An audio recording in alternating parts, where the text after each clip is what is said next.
Welcome to the Snap UK podcast, your one-stop shop for all the news, views and opinions you need on the NFL. With me to discuss the chaos and destruction we witnessed in Week 17 are John, Gary and Jim. Say hello. Hello. Hello. Hello. We are back in our spiritual home of the doghouse and chuff me, it's cold. No Paul this week because his employers suck dick and overwork him despite the modern working world being geared up towards looking after its staff. I'd like to point out these are my words, not his. This was the week where the playoff picture really begun to solidify, with division winners being decided, wildcard spots being cemented, and playoff hopefuls being eliminated. I'd like to stop at this juncture and congratulate both Jim and Gary on taking a winner's trophy apiece in our two fantasy leagues. They came to a head this week, so well done, boys. Thank you. The glory is brief, but it should be acknowledged. Right, a full slate of games and, again, thusly, a lengthy podcast ahead. But before we get into the shouting and ridiculing, can we take a moment to reflect on the life of John Madden, who was sadly taken from us in the last week? The Madden name was known to me many years before I actually watched a proper NFL match, thanks to the Madden series of games, where I just furiously punched the buttons on my Mega Drive and hoped to gain something on the screen. I'm guessing that applies to most of us here, as the NFL wasn't readily available all the time. Well, I used to watch NFL Blitz, and they used Channel 4. on Channel 4, yeah. And Madden used to feature on there commentating as well. I think it's just it gives you that game on top of everything else he did in the game. You know, he's got the best winning record of anybody who's won 100 games or more. Yep. So he's won 75% of games. Belichick's at like 60 odd or something. Second best. Yeah, but Madden's the best. Yeah. Won a Super Bowl. Actually did something with the Raiders. So it's pretty impressive what he did. He provided the blueprint for modern TV analysis. That was the biggest thing. He called a Super Bowl on every single of the broadcasters, which will never be done again. No, he did every single true. one. I think he taught you so much about the game, didn't it? Yeah. Playing those games. Yeah. And it's interesting. I heard one of the coaches come out saying these young coaches all know how to manage like the clock and everything because of playing Madden. Mike McCarthy doesn't. I don't think he probably wasn't playing Madden, was he? But, No. But these youngsters coming through now, they grew up having to do 2-minute drills. Absolutely. It's an absolutely fair point. I've heard that a number of times where we do talk about coaches who can't manage the clock. Other commentators say, a 10-year-old boy playing Madden knows when to call timeouts in a 2-minute warning or what to do. And that's because of that game. And I think that computer game, it certainly taught me about the game, like just playing it, about the players, and just about American football before we had what is essentially kind of round-the-clock media about the game. Strong Toss was designed to be the most devastating attack ever going. And verticals to Vernon Davis. It's cutting into the middle of the field. So there were some cheap plays on it. But yeah, amazing. It's I listened to episode 1 of our podcast, which is just me and Griff, and we both mentioned how we both got into the NFL is via Madden on the Mega Drive, or I remember as a kid finding out that John Madden wasn't a player and he actually was a coach and a commentator, and I was like, what the fuck? It just but yeah, that Mega Drive one was still the best Madden ever, I think, as well. It was so good. I've got, do you know what, as well, I got the new one today. It's still great, but as well, there's a great 40 for 40 podcast about his influence on the game and how he wanted to see it, and it's still influencing how we watch it as well, because a lot of the camera angles are now based on the game, and John was very insistent on how it worked, and so it's his influence is still being seen on the game itself, even though he's not been active in it for years as well. So he'll be much missed. Yeah, I think that's fair points all round there, and it'll be a sad loss. Okay, on to the task in hand and where to start for the Week 17 review. Well, for me, only one place. Chiefs 31, Bengals 34, Joe Burrow and Jamar Chase looking like Mahomes and Tyreek. This was a brilliant game. Yeah. I don't know. I don't know what to say about Jamar Chase other than he must be offensive rookie of the season. He must be, because this was the blowout performance that he needed. Yeah, the second one. He's had one already. But 266 yards in a game. That's his second 200-yard game already this season, isn't it? It's incredible. It's ridiculous. I think that's cemented it. And I think we all sat together on Sunday night, almost a Saturday for some reason, on Sunday night watching the game, and we kind of argued about whether it would be Chase or whether it would be Matt Jones, because these things normally go to quarterbacks. I think that game just cemented his offensive rookie of the year, and I think he probably should have had it before. He's been absolutely as dominant as a wide receiver can be at such a young age as well. Yeah, absolutely. And it fully now justifies the Bengals taking Jamar Chase over Penei Sewell. We all debated it, and we more or less agreed that we would rather see Penei Sewell keeping Joe Burrow upright, because there's no doubt about it. He gets sacked a lot, and I think he's been sacked the most. Yeah, and you wince every time. But he seems to be bouncing back. I do agree with you. We do wince when we see quarterbacks who have had previous injuries get knocked down. It's kind of natural. But I think times have changed now, where the rehab is so much better and the facilities are so much better for getting players back on the field. That you kind of, and he's still young, of course. You kind of have to kind of go, right, he had one-off injury. He wasn't known for injuries in the college game like some other quarterbacks like Tua or Sam Bradford back in the day. So yeah, he's come back, and he stands in the pocket. He gets knocked down a lot. And he took 4 sacks at the weekend. Patrick Mahomes took none, was barely under any pressure. Joe Burrow still threw for 446 yards. Yeah. After a game last week where he threw for over 500 yards. Like, they're ridiculous numbers. He's on the, I mean, if is he just offensive player of the year as well? Is he in for a shout? Comeback player of the year, certainly. There'll be an award shoehorned in there somewhere. Yeah. It must be recognised. And all of this added up. So all of Joe Burrow's performances, the fact that Jamar has the most rookie yards in a game ever, adds up to the fact that Cincinnati Bengals have clinched their first division title for 6 years. Yeah. And they've gone from worst to first. They're playing. The defense is playing well. Like we've mentioned, we mentioned Jamar Chase and Joe Burrows, but T. Higgins, Joe Mixon, Tyler Boyd are all good offensive weapons. Yeah, and they're all young, good offensive weapons. And we were looking before we started recording at cap space going into 2022. The Bengals have got $59 million currently, and they've got draft picks, so they can go in and completely rebuild that offensive line, add a few more pieces on the defense, and if they carry on being run like a normal football club, then they could be at the top of the AFC North for a good few years. Yeah, 2 or 3 years. I think their window for 2 or 3 years is really good. Pittsburgh are obviously going to be in rebuild mode without a quarterback. Browns, we haven't got a clue what's going on there anymore. Yeah, they just keep. The Ravens will most likely bounce back, because they're well run. But none of the squads are as good as what the Bengals are currently able to put on the field already.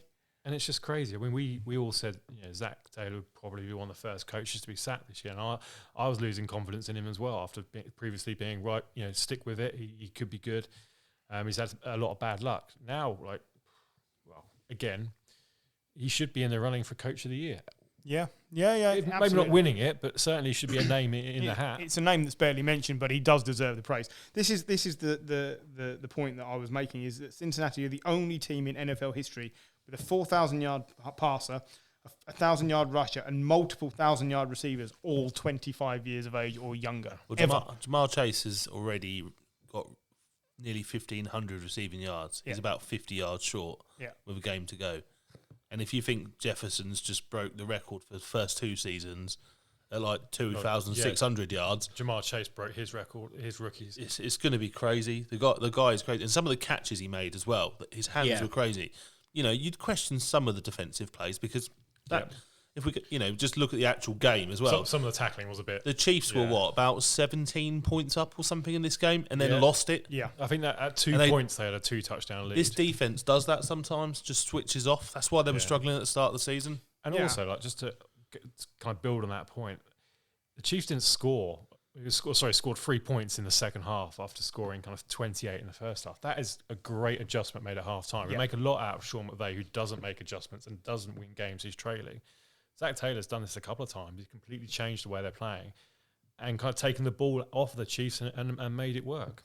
to emphasise how much of a leap the Bengals have made, they are one game back overall from the Chiefs across the entire season. Whereas last year, what did they win? 3-4 games? Yeah, about that. I mean, this is impressive. The Chiefs were playing for seeding position. They're now number 2 as opposed to number 1. They've still got every chance of going to be in the top seed, but this has got to be a dent when they could not go past the Bengals, and they could easily meet at some point in the playoffs. And you can't tell me now the Chiefs would be a hot favourite to beat anybody in the playoffs. They're just not. Not a hot favourite, but I'd probably still make them a favourite. Yeah, you might pick them, but last year you'd be looking at a touchdown victory. Now you're looking at 1 or 2 points. Yeah, absolutely. But again, they're another well-coached team with a lot of talent on there. Like, I wouldn't want to play them in the playoffs. I also wouldn't want to play the Bengals in the playoffs. Sometimes a well-timed humbling, and 2 weeks before playoffs, it's a well-timed humbling, is not a bad thing. I mean, if it costs them a week off as well, then in the AFC, I wouldn't want to play the Chiefs because as well as they only scored 3 points in the second half, they blitzed them in the first half, and they can do that at will. Sometimes the Chiefs will win next week. They play the Broncos. Yeah, it seems likely. And they do always score in bunches. You look at those couple of years ago when they faced the Texans in the playoffs and they were 21 points down and then they just hooked them in the second half. That whole playoff run, including the Super Bowl, they were losing at one point. They were 20 points down in every game, weren't they? Madness. Right, elsewhere in the AFC West, Raiders 23, Colts 20. The Raiders kept themselves in contention, breaking a 2020 deadlock with a Carlson field goal with under 2 minutes to play on a night when Jonathan Taylor passed Edgerrin James for the Colts' single-season rushing record. There were some odd instances in this game, my favourite being the T.Y. Hilton touchdown after 2 Raiders players managed to combine to smash into each other rather than intercept the ball. You mean interception? Oh. Our friend Perry was just unbelievably humbled, using John's expression, as he realised he'd called an interception that wasn't. The Raiders are clinging on. Let's be honest, it's now a coin toss as to whether or not they get into the playoffs. But after what they've been through this season, you know what? Fair play. They've lost Henry Ruggs in terrible circumstances, Arnett in poor circumstances, their coach in just unbelievable circumstances. Didn't I see another player got done for DUI this week as well for the Raiders? Third one. Surprise. I don't know. I don't think he killed any dogs or anything, but he definitely got done. I have no idea. But, Rich Bisaccia might get the Raiders into the playoffs, and that is to be... Does that get him a job? No, I don't think. I think he might be working under whoever comes in. I don't think he's a big enough name. He doesn't attract anybody. Because Raiders Chargers is a shootout, isn't it? Yeah. Whoever wins that is in. Effectively, yes. I believe. When I looked at it. No, you're absolutely right. And Nate Hobbs. Oh, well done. He's done all the research this week. He's obviously going back to work next week. Well, it's NFLarrest.com. Okay. So it does leave us beautifully set up, which we'll come to. But Hunter Renfrow, we should discuss, because he's gone under the radar and has actually just been brilliant for them this season. He was a good player. Yeah, a good player at Clemson. He has been a good player, but this is his first 1,000. He's only 2 years in. Yeah. But he has made 1,000 yards. He didn't make 1,000 yards last year, but this is his first 1,000 yard season. First 1,000-yard receiver since Michael Crabtree. When was that? 2015? Yeah, about 2015, 2016. A long time. Yeah, I mean, he's really sort of helped them bridge the gap, having lost Henry Ruggs and Darren Waller. Yeah, I mean, there's a lot to say about a quarterback-wide receiver connection. And like we mentioned Burrow and Jamar Chase, I just feel like Derek Carr has trust in Hunter Renfrow. And there's the old meme of like, oh, fuck it. Whatever receiver's up there somewhere. It used to be Odell Beckham for the Giants. He's there somewhere. It's just Jamar Chase and Burrow Jamar now. Chase and Burrow. I think Carr's a little bit like that with Renfrow. It's not a bad thing. I just think he's got a lot of trust in him. He emerged in the Hard Knocks with obviously when Antonio Brown was with his defrosted feet and stuff, and Gruden obviously was a big fan of this Renfrow, and he's got good. So fair enough. And it's a winning season for the Raiders, and that happens so rarely. Yeah. It needs commenting. It should be pointed out. Derek Carr, though, did start very hot this season. Now has actually 2 passing touchdowns or less in 7 straight games, which is the longest streak for a Raiders quarterback since Jamarcus Russell in 2009-10. Fair point, but the last He's few games, pulled off, but he's pulled off a few kind of last-minute drives to get them into possession. it's when you score and how you score, Yeah, not, absolutely. not what numbers you're putting up the rest of the time. And it has been working. And also, Josh Jacobs is doing enough. He's got another 1,000-yard season. He's not... God, has he? Yeah, he's not putting the team on his back as much as he has been asked to do in the past, but at least it seems balanced. He's always, like, I've got him in a few leagues, he's always a doubt. Yeah, and he's always questionable. Yeah, there's talent there, but I worry that he's maybe not hardy enough for the league to going forward. I don't think that offensive. I think 2-3 years ago that offensive line was really good. Now I think there needs a few pieces replacing him. I think Jacobs needs a decent offensive line to run behind, whereas Jonathan Taylor apparently can just run behind anything and still get yards this year. It was yards from scrimmage, not rushing yards, Right. but 1,000 yards from scrimmage.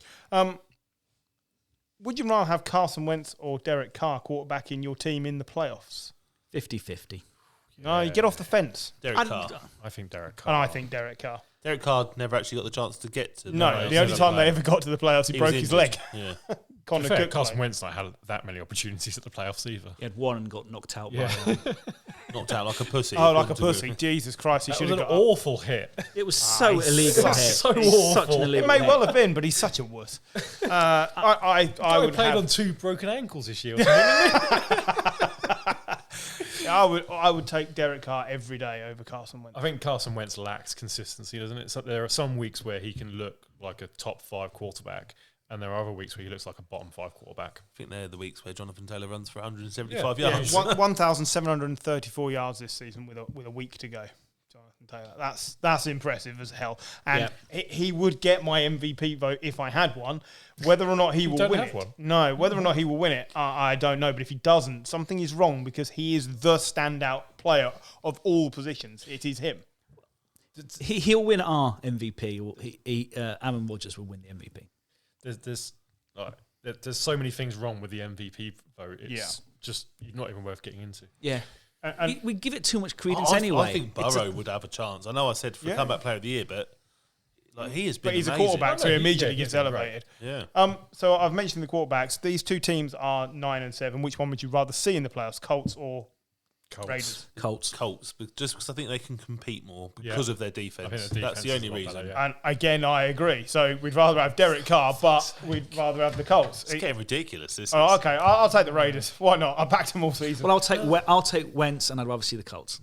I think the point is valid that the Colts, because of Taylor, could beat anybody. And their defense. The defense is really good. Yeah. That keep them in tight games. Yeah. The Raiders could do okay, or they could just be blown away. Okay, the AFC West came into the weekend with all of its teams able to make the playoffs, but at least one of them won't be seeing any action in late January after the Broncos lost 13-34 against the Chargers and thusly eliminated from the wildcard race and teeing the Chargers up for the shootout next week with the Raiders. I don't know what this does for Vic Fangio. I don't particularly think losing Teddy Bridgewater is on him, and maybe they'd have been more in this game. I don't think they're quite explosive enough to have perhaps won this anyway, but Drew Lock, less of a problem than he was last week, but definitely not the answer. I don't know what they do with Fangio. I kind of think who's better to take over. I think they're just. The problem is, if they want Aaron Rodgers, he's not going to want to play for Vic Fangio. Yeah, I was literally just about to say that. The Broncos went like 6-2 or something at the start of the season, and they were like the worst team at 6-2, something like They that. played some terrible teams. And I think they've just shown where their level is. And with Teddy, they might have won another game. They might have just sneaked in. But, if you put Rodgers on that team, Cortland Sutton, Noah Fant should be better than Jerry Jeudy, should be better than what he's thrown to. Tim Patrick. So actually, I think they're all better. I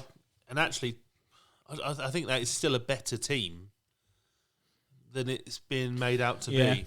The defense is good. It's just it's being relied on too much. The offense just needs to score more than 20 points. Yeah, I mean the problem for Fangio is this is his now third losing season in a row, and you've not seen any progress from the team. And I think you're right. I think on paper, this team looks great. Like they've got stars all over the field, both on offense and defense. But if you don't have a quarterback, it doesn't matter. you haven't got a quarterback. And they don't. And I'm the biggest Teddy fan on at this table, but he doesn't make enough of a difference. He doesn't he maybe stops your season being a losing one, but he doesn't help you win. And then to your point earlier, does Aaron Rodgers want to play for Vic Fangio? No, I don't think he does. And I think if the Broncos hierarchy is serious about bringing in Aaron Rodgers, they say, right, we've agreed a deal to bring in you, Aaron.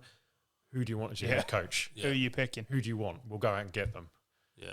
I think that's how you get Aaron Rodgers. To be honest with you, it's probably Matt LaFleur, which doesn't help. But here's the stat that basically sums up what we're saying about the Broncos under Fangio. They are 2-26 since he took over in 2019 when trailing after 3 quarters. They cannot get comeback victories. Once they are behind with that 4th quarter to go, they're done. But they're not. Because there's no quarterback. We're going to get to what Brady did later. There's no quarterback to lead them down the field. They haven't had that person. The only way to win with a team like that is to be winning from the start. Because they've got a great running game, but we've seen it with a number of teams. As soon as you go to chase the game, you have to be able to pass the ball. With the dearth of quarterbacks we've seen in the league this year, and there has been some awful quarterback play, if we think about it. Yeah, let's not think about it too much. Truly terrible. You look, the Panthers, there's the Broncos, there's a few We're going to get teams. onto a few of the bad teams. How has Trubisky not thrown a pass?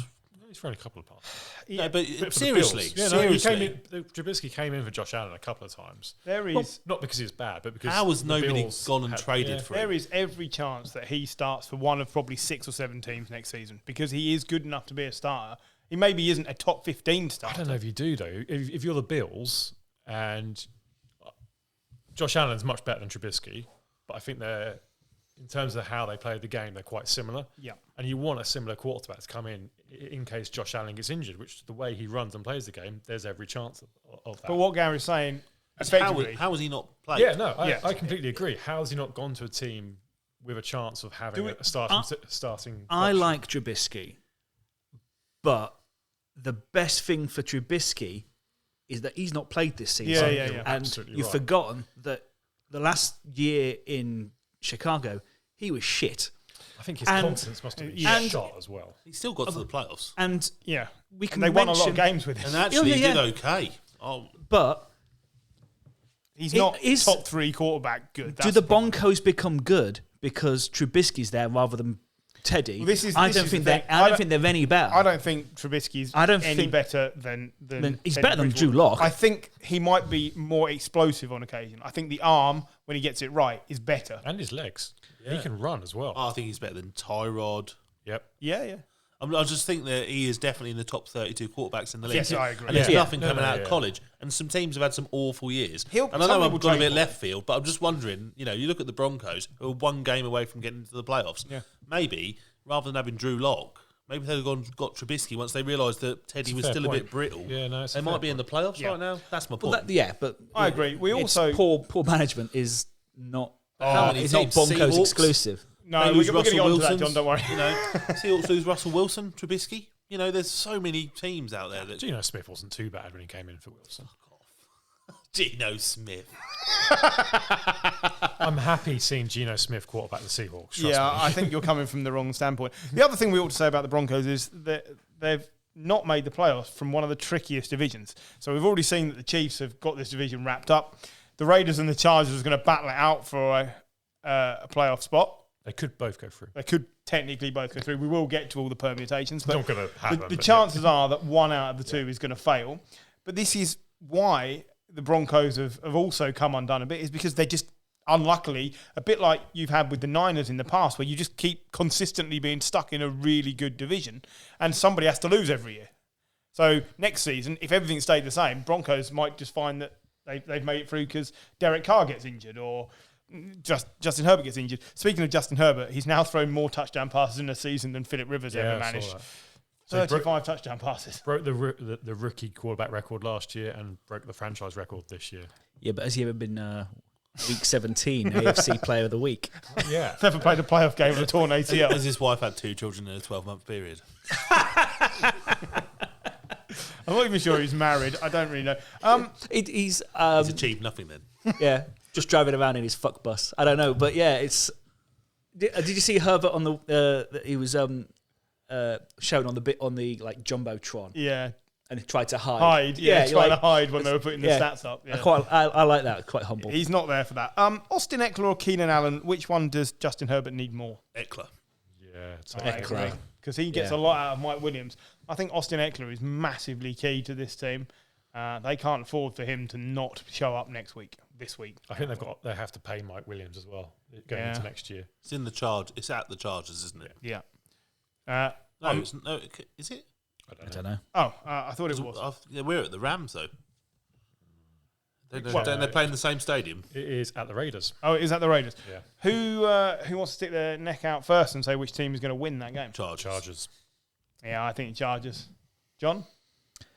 I think the Chargers, but It's I'd rather see the Chargers in the playoffs. Yeah, I'd rather see them in there, and I think they will get there. Yeah, I should think so too.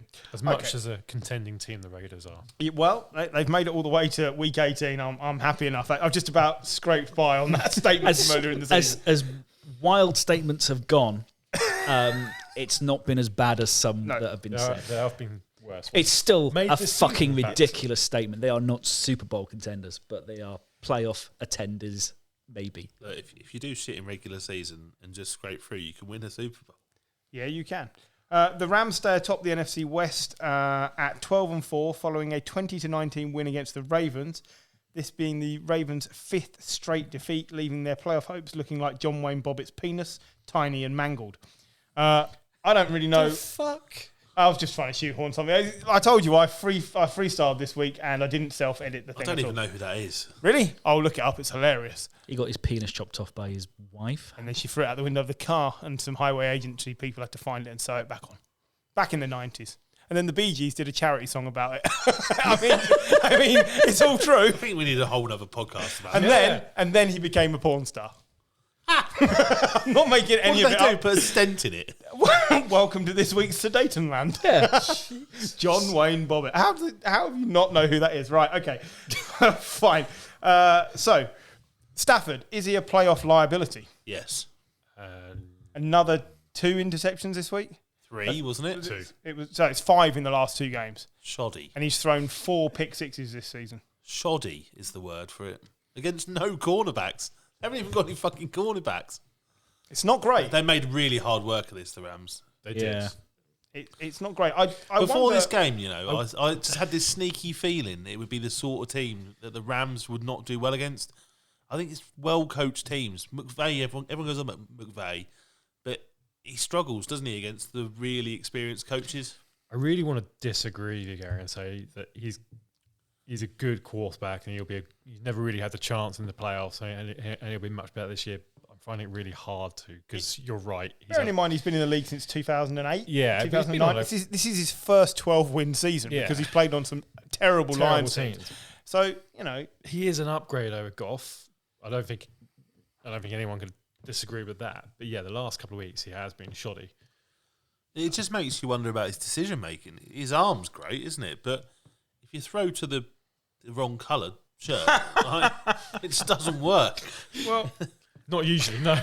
I know that's not great insight, but it's, like seriously, some of the decisions have been horrific. They haven't been contested balls. They've been on the receiver. No. They've been just thrown to the wrong team. Do you know who he looks like? And certain people will not thank me for this, but it reminds me a bit of Brett Favre just hurling the ball out there. Flacco. I thought you were going to say Philip Rivers. No. I felt it was sort of mid to late career Brett Favre where he just thought everything, he could beat everybody. And so every week it was 2 touchdowns, 2 picks. I think that the one thing that the Rams have got going for them is even though Stafford's had 2 shoddy games, they're still finding a way to win games. Yeah. And it does help when you've got Cooper Kupp putting up 1,829 receiving yards. Cooper Kupp had a slow day this week. 6 receptions, 95 yards and a touchdown. Yeah. For him, that season, that's pretty average. First time he's gone for less than 100 yards since week 12. Yeah. Wow. But the last couple of weeks, Sony Michel's really stepped up the running game as well. Like he's been awesome. Probably should have played him in the final. Yeah. I wouldn't have won anyway. Cam Akers back next week. Akers is back next week. Darrell Henderson's The defense are fighting with each other. It's all great. Yeah, Jalen Ramsey and Rapp, was it? Yeah, Tyler Rapp. Yeah. do you know what? I don't You mind love seeing it, that. didn't you, Jim? You love it. I always think those things are so overblown by the media. These are just too. And the same with the Washington team last week, where they start having a go at each other. They want to win. Yeah, That's just Derby frustration. football team used to have a bit of healthy tension, didn't it? Absolutely, yeah.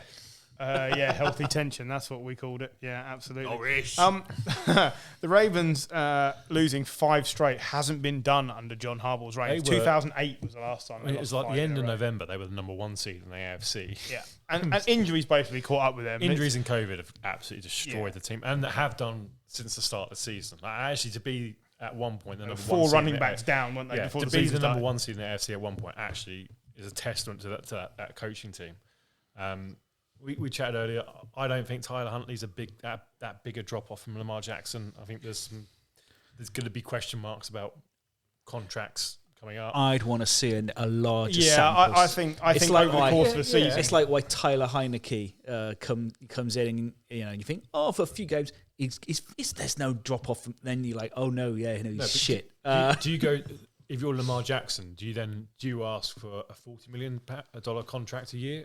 Or do you kind of temper your aspirations a little bit, knowing that this season hasn't been good and Tyler Huntley has been, in terms of kind of backup quarterbacks, has been serviceable? Is Lamar Jackson going to be Cam Newton? Because It's I see possible. a lot of similarities. It's possible. And you just wonder if in 4 years that's him pretty much spent. yeah, it's possible. But if in those 4 years they get to the playoffs 3 times, I think Cam Newton was a better passer in his prime, not now, than Lamar Jackson. oh shit, you're a better passer now. Fair point. But Yeah, I just I think, agree. like, I think he the points you're making are started relevant. picking up some injuries in year 3.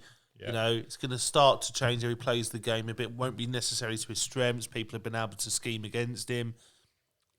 Come years 5 and 6, is he just not going to be the player he was in year 1, 2, and Possibly not. Is he 2.5? Is he going to be a The poor man's injuries are a Jalen concern. Hurts? Jim was making the point before we started that he began the season throwing quite a lot of interceptions. We must remember that they didn't have any running backs to start the season, and Jim Harbaugh wants to have a run-based team, which is why they picked Lamar. So I think if they get everybody healthy and they get back to where they were 2 years ago, I think he's just as good, because he's not healthy and the team's not healthy and it's not been able to do what they want. I think Huntley probably is a slightly better passer. Mm-hmm. But I don't think over the course of a season, what he makes up for minor on that side will be anywhere near as threat level on the other side as Lamar is with his legs. Don't discount that, because that's what this team is built around. And when Lamar's not there, it shows. They hadn't lost 5 in a row under Lamar. They've lost 5 in a row under Huntley and Lamar, because Lamar's not been fit. So I think it's far too soon to judge him. Yes, he may go down the Cam career path where the injuries eventually take toll.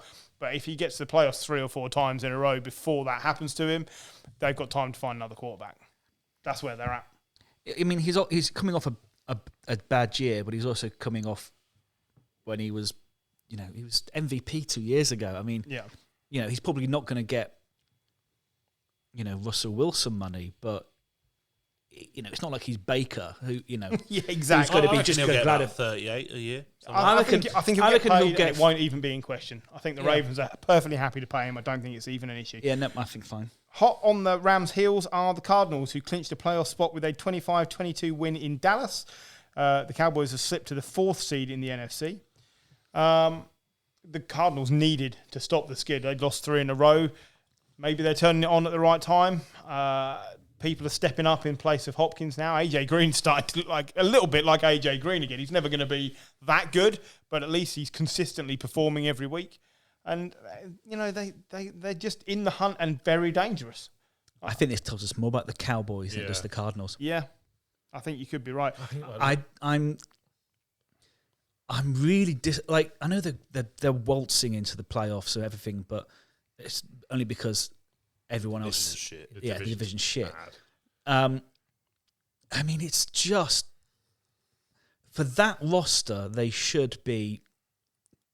The Packers shouldn't be waltzing to number 1 seed. No. That should be, and that Dak. I like Dak. He's just not having. He's having a good year. He's not having a great year. It was 24 of 38 for 226 yards and 3 touchdowns. Didn't do anything wrong in this game at all. It's just that I didn't. Dak relies on the back end of the first running half. game. I didn't think he like. I know the stats thing, but on the eye, I thought he didn't look very good. No. He was rushed, and I mean, when they've come up against good teams this year, I think the Cowboys are really gettable, and I can see them, sitting at home for week 2 of the playoffs. Is that not the Mike McCarthy factor there? I think this is just 2 very good teams. Yep. Yeah. So the Cardinals were easily way ahead. For the start of the season in the NFC. Yeah. And this is just a tight game, isn't it? It's a 3-point game. Yeah. Like and the Cardinals have got Matt Prater, one of the best kickers and what ever. are they? Like the 4 and 5 seeds in the NFC now. Yeah. Yeah, oh, yeah. But no, yeah. I So think what you're saying is the 2 teams that are next to each other in the seedings, both of whom have been close to the number 1 seed in the NFC, have played a 3-point game. Yeah. The running game for But- running game for the Cowboys is a problem. But week Is it a problem? But week 15, Yes. week 15, week 16 Cardinals are not the same as the week 4-5 Cardinals, No. Yeah. who were Destroying teams. This is and for the Cowboys as well, like Tevin Diggs. Yeah. Early in the season, he was having defensive Minka, player of the year. Minka Fitzpatrick type season, and now he's having Minka Fitzpatrick type season this season, where if he's not getting interceptions, he is quite costly. I think no one's giving more yards and more touchdowns away than Tavon Diggs. He's become focused on the interceptions, so he's become very aggressive. He has so got about 10 of them. if you but if you throw the ball past him, you're screwed. And they that's did that it. a couple of He times. he's now getting picked on. I do think I know seedings are still happening and everything, but these teams that are in the playoffs, they've got to try and play for seedings, and they can. There be is very only important. one bye seed now. There's only one bye seed. And yeah, but you still want to try and get home advantage as much as you possibly can. You do. Don't get me wrong, but we've seen it. All we've got to do is get hot in the playoffs, and if those players, if McCarthy, and he's won a Super Bowl, if he can get them playing right at the right time, it doesn't matter, does it? I think you're right. I think my issue is that there's no consistency with the Cowboys. Like we mentioned this a little bit with Wentz last week. I thought, hallelujah, the Cowboys have finally arrived. They actually destroyed a team. They played really well. Just keep that going. And then this week, you look at the stats, and the stats look great. It's a really close game. That scoreline for me flatters the Cowboys. I think the Cardinals should have won by more. I don't think it's one of those scenarios where it's not just about stats, it's about how they've got there and how they've played. I completely agree with John. They didn't look like winning this game at all. And they can moan about kind of bad ref calls, and there was a fumble that should have been a fumble, but that they didn't call it. And Mike McCarthy couldn't challenge it because he'd used all his timeouts. In such a close game, I think that's a massive failure of coaching not to have at least one timeout. But that's always been the knock on Mike McCarthy. Always been the knock on him. But you're right. If they can get on a hot streak, the squad is good enough. The squad is good enough. I have no confidence that they can get themselves on a hot streak. Elliott and Pollard are both struggling at this end of the season. Yeah, Earlier in Pollard's the still year, injured, Pollard stepped in, and you notice no difference. They've both gone over 1,000 yards from scrimmage for the season, which is the first time the Cowboys have had that from a duo running back since Tony Dorsett and Herschel Walker in 1986, which is a hell of a thing. But neither of them is now what you would call a lead running back. They're both banged up at the wrong end of the season, and that is when Dak struggles. Yeah. I think every player is to an extent a little bit banged up at this point in the season, but they are especially so. I think Pollard had a week off, not last week, the week before. Yeah. And he's just not looked the same. I don't think he's anywhere near fully fit. I mean, if I'm going to stick my neck on the line, I'd say they're more likely to fail in the playoffs than they are to get hot in the playoffs. Yeah. That's what I think. I think the Cardinals are more likely to go all the way than the Cowboys are. I don't agree with that. Oh, that's all right. That's the first thing we haven't agreed on. Yeah, no, it's agreed. Cowboys don't forget, Cowboys have lost one of their best players this season. Michael Gallup has been sneaky really good this year since he's come back from his injury. And now he's out with a torn ACL. Yeah. On catching a touchdown, by the way. It was Great catch as well. It was a great catch. We could all see as he went in, we all sort He of went winced. the wrong way. Yeah. Did not. But look that's good. it. The Cowboys are going into the playoffs without Gallup, whereas the Cardinals are probably going to the playoffs Getting Hopkins Yeah. back, and that is a big thing. Lastly, And Connor will be back. Lastly, before we move on this, I don't have the stat in front of me, and I was reading something else as well. But Greg Zuerlein is more of an issue for the Cowboys than they'd like to admit. I think he's missed 9 kicks this season between field goals and extra points, and that is a problem because of these games when they cut. So he missed a field goal here, And Matt Prater it's a has been 3-point brilliant game, all and year. Matt Prater has been brilliant. And this is the thing, like it's little margins when the teams are 11-5 and everybody's banged up. Greg Zuerlein, for years at the Rams, was Greg the leg, he's going to nail everything. And this year, he's just not been quite the same. And we've seen this happen to kickers before. Sometimes they come back and have a great game and they win something for the team. And other times, they just slowly disappear into the darkness. And I'm not sure. Zuerlein's sort of teetering for me. I expect higher standards, and I think the Cowboys do as well. He's got 82% success rate on kicking this year so far. Yeah. Which isn't... It's not great. terrible. It's not terrible. But what I'm saying is up to this Yeah. season, he was about 92, 93. And in a 3-point game, he missed a kick. Yeah. And so these are the margins that we're at with a team like the Cowboys now. Right. You'd rather lose now than in the playoffs. Of course you would. Absolutely. Although not next week for the 49ers. Unable to win the division, but very much in the wildcard hunt, the 49ers beat the Texans 23-7 with decent showings from Trey Lance, Elijah Mitchell, and Brandon Ayuk, alongside the usual standout performance from Debo. Trey Lance took his time to get going in this one. He threw an ugly interception that probably any of us might not have thrown, it felt. But then actually, once the game progressed and he gets more and more reps, I was quite impressed. I thought he looked fine. I think His running ability is really good. Yeah, I think Shanahan, a bit too much read option at the start. It was a bit telegraphed, wasn't it? So I think it was only as more plays came into the game that it's starting to open up a little bit. Trusted him with a few more 15-yard passes and Yeah, the he intermediate did a bit passes. better. Yeah. I think it's his second start. Yeah, that's it. Didn't have that many games in the college game either. Working on an offensive system, which is legendarily complicated. He's got to come in there and do the business. And do you know what? I was really encouraged by what I saw. I think I tweeted at some point, like, this is what they need. Someone who actually gives you a deep passing threat. Well, he's now put up the most yards per attempt and the most air yards over 10 of any 49ers quarterback in the last 3 seasons in his 2 starts. So he can. It is there. I don't know whether Shanahan trusts him, and that is the issue.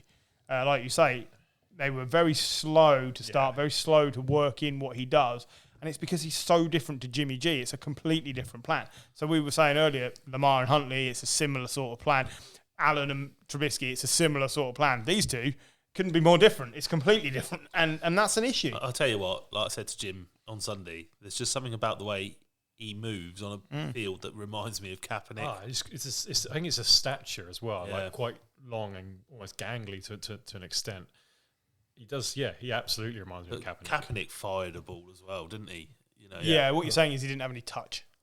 No, he did show it. He had no tact, I think you mean. Well, and that, But Trey Lance did show it for the first touchdown, the pass to Elijah Mitchell. It was a soft pass, and Elijah Mitchell ran it in. By the way, Elijah Mitchell won the steals of the draft. 878 yards, most by a San Francisco 49 rookie running back. Yeah, 5th round pick or something like that. Yeah. I mean, we say this every year. You can get running backs in the later rounds of the draft, and this is another proof point. Which is just as well, because that's what your game needs. It needs good running backs always. And we need about 5 of them. You cycle through them, but he's been very good. Another player for you who's been very good from running back is Debo. 12,000 or more receiving yards and 300 or more rushing yards. First player in NFL history to do that. Debo's having an amazing season. Become the ultimate gadget player. He's brilliant. He's a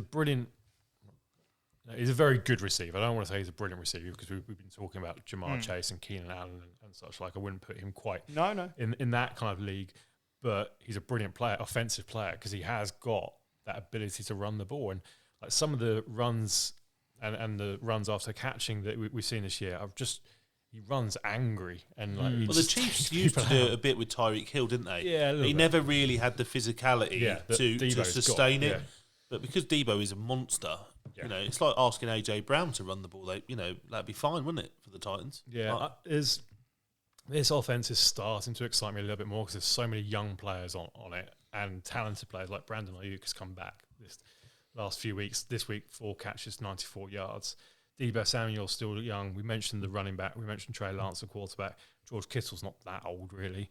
The offensive line's playing brilliantly. Like, So, I think I'm the same place I am all the time, which is that right now, in like the end of the regular season, I'm not that excited about this year, but I'm quite hopeful for next year. Hopeful for next And then year. after the draft, I'm just going to be disappointed again.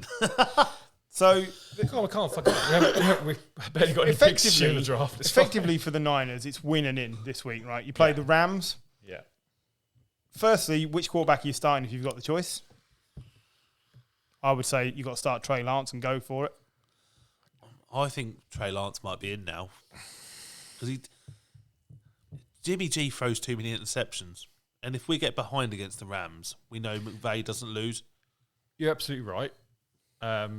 We seem to have this curse over the Rams where we beat them with Jimmy G. Yeah, And that's what's kind of like... that's the thing. That's what I'm confused. I think any other team, I'd probably agree and say, yeah, let's just chuck Trey Lance in because... But Jimmy G no is one's really injured. prepared for him. Jimmy G is Jimmy injured. G's injured as well. No one's got that much tape on Trey Lance. It's the fact he tends to throw early interceptions is why I wouldn't play Jimmy G, because if that Rams team gets ahead, and he might have beaten them in You've the got past. to think as well, the Rams are in the playoffs. Lose or otherwise, they're in the They're playoffs. playing for a They've seeding. got to play for that second seed. I understand, and of course they will, but they are already in the playoffs, whereas you guys have got everything to fight for. I just think you go for it. This is the guy you drafted to lead your franchise. He's just had a fairly good game. We've just mentioned his stats that he's got going in 2 games. Go for it. You got to go for it. It's really easy to say because it's not my team. Is it also easy to say because that was the Texans and Yeah. you're playing Well, the Rams? Yeah, and this is. It's the all thing. great to, Sam Don't forget the game the Darnold. Texans had the week before, though. Yeah, I know, but Sam Darnold's looked great against the Texans. It's all fair when you're playing the defense of the Texans. You haven't got Aaron Donald charging out against Yeah, it, you're or not- Jalen I Ramsey think, thrown in against I Jalen Ramsey. think Von Trey Lance Miller. is more likely to get away from him than Yeah. Jimmy G is. Potentially, yeah. Okay, we don't have a lot to say about the Texans. The season is over, but Brandon Cooks has 1,000+ receiving yards for the 6th time in his career, which It's is quite it's impressive. very impressive. Like, he's been really good. Bearing in mind he's had Tyrod and Davis Mills thrown to him, right? Yeah, it's crazy. Right, Crazy really good. stats. Like And he- DeAndre Hopkins used to have when he had 49 different quarterbacks. And he thrown. died in 2018. And he did. He was eviscerated. But Cooks is one of 5 players to have had 6 such 1,000-yard seasons since entering the NFL in 2014. Do you want to have a go at naming the other 4 receivers that he is in a group with? Julio Jones. Yes, Since when, sorry? since 2014. Julio is 1. AJ Green? No. Odell. No. Hopkins? Yes. Adams. No. No, he hasn't been around long enough. Allen? No. Michael Thomas. No. I'll give you a clue. One of them is a tight end.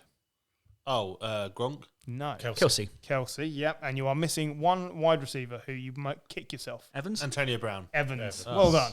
But yeah, I mean, that is the company that Brandon Cooks is in.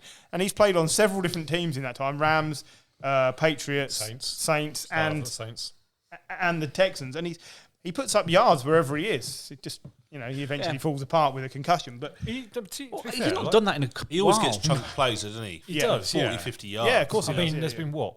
1, 2, 3 first-round picks spent on him by a number of different teams. He's quick.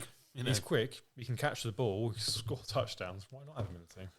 Right, after a ropey 2-5 start, we dismissed the Eagles this season, and some of us said they didn't even have a worthy quarterback on the roster. Still don't. Now, though, Sirianni and co. have grabbed a playoff wildcard after recovering from falling 10 points down in the first quarter. The score ending Philly 20, what the fuck 16.